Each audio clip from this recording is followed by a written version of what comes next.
Hello everyone.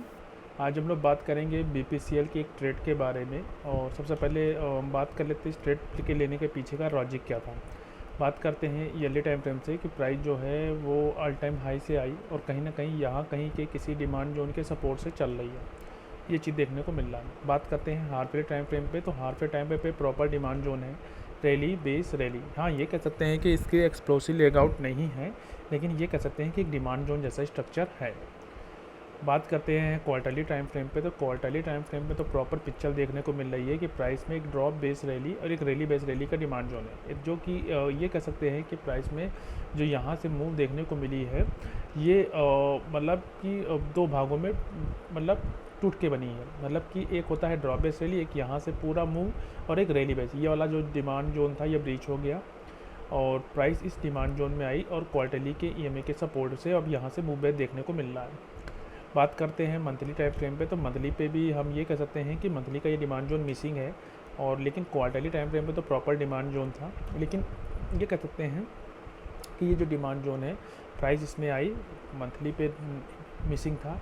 Weekly पे हम लोगों ने देखा कि प्राइस इसको हिट करे और बिना ईएमए को टच किए वापस से डाउन आ गई है। तो हम ये कह सकते हैं कि प्राइस में ये चीज़ है कि प्राइस में कुछ ना कुछ हुआ होगा। प्राइस यहाँ कहीं ना कहीं यहाँ डिमांड जोन के सपोर्ट से चल रही है।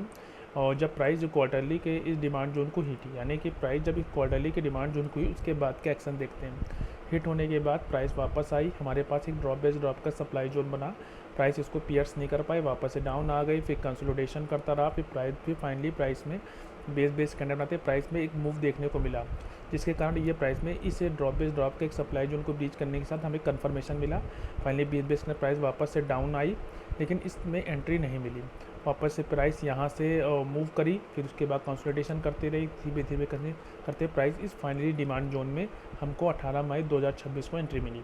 फाइनली प्राइस इसमें एंट्री मिलने के बाद प्राइस ने आज फाइनली 1:2 का टारगेट देते हुए इस ट्रेड को दे दिया। क्यों? क्योंकि इससे ये कंफर्मेशन ट्रेड थी, कोई भी सप्लाई जोन नहीं था, हम कोई भी सप्लाई जोन को हिट किए बिना प्राइस वापस आई है। तो हम ये कह सकते हैं कि जब कोई भी सप्लाई जोन को हिट किए बिना आ रही है तो हमारे पास एक कंफर्मेशन ट्रेड थी, जो कि हम लोगों ने प्लान किया, क्योंकि प्राइस इसको हिट करने के बाद कोई भी सप्लाई जोन को हिट नहीं किया है, जिसके कारण प्राइस में एक कंफर्मेशन ट्रेड थी। फाइनली प्राइस यहाँ आई और ये ट्रेड हमारी बीपीसीएल की चली। आई होप ये वीडियो अच्छा लगा होगा। लाइक शेयर कमेंट करना तो मत भूलिएगा।